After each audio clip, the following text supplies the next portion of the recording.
And now it's time for Bum Reviews with Chester A. Bum. Tonight's review, Man of Steel.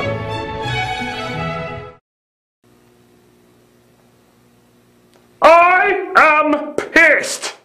I am not pleased at all. I heard when Planet Houston was planning the Superman reboot, and you can imagine how filled with glee I was when I heard that General Zod was going to be in it. Well, guess who wasn't in it?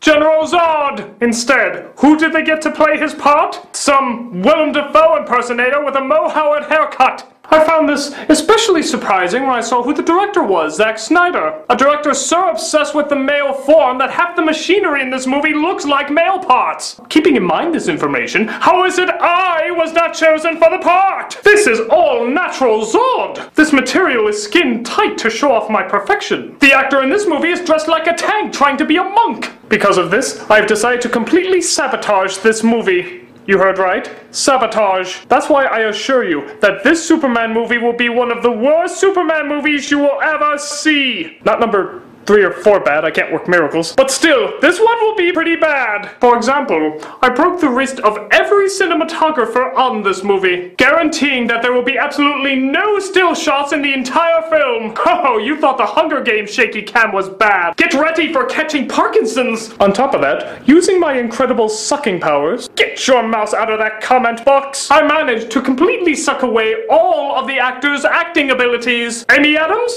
Bland. Lawrence Fishburne? Bland. Russell Crowe and Kevin Costner?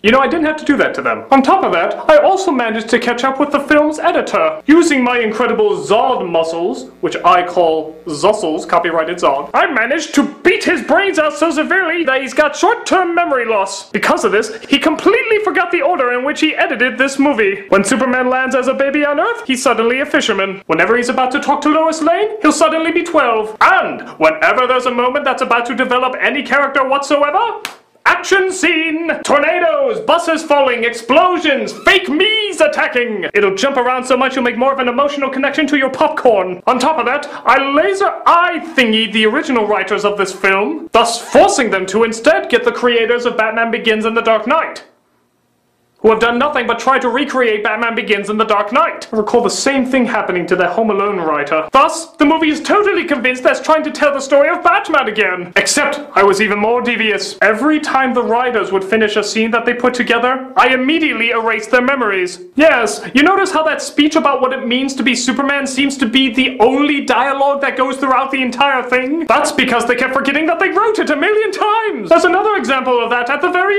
end. Oh, by the way, spoilers, I'm supposed to do that. Where Superman has fake me in a headlock and fake me is using his laser eye thingies to kill some people. The way it's set up, the people could of course duck, run away. There's about 5 different ways out of it. And Superman breaks his neck. Another flaw in not hiring me. Nobody can break this sucker. Superman screams in anger that he actually had to take another life. In any other movie, this would obviously torture him and stay with him for the rest of his life. Totally forgotten in the next scene. That's right. It's like it never happened. Because in the writer's mind, it did never happen.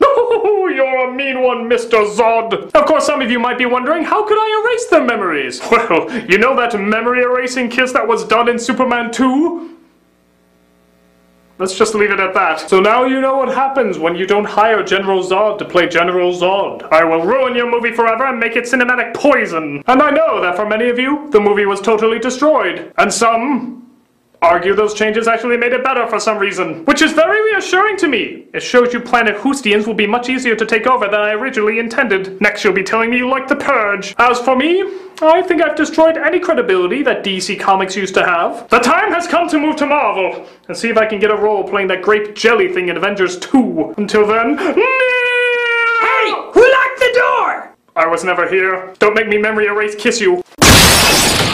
Oh, it was a push instead of a pull. Well, anyway. Oh my god, this is the greatest movie I've ever seen! Where are you going? Hey, come back, where are you going? Hey, wait a minute, I was just getting started! It was with all this debris on the ground. Did I fall through the ceiling again?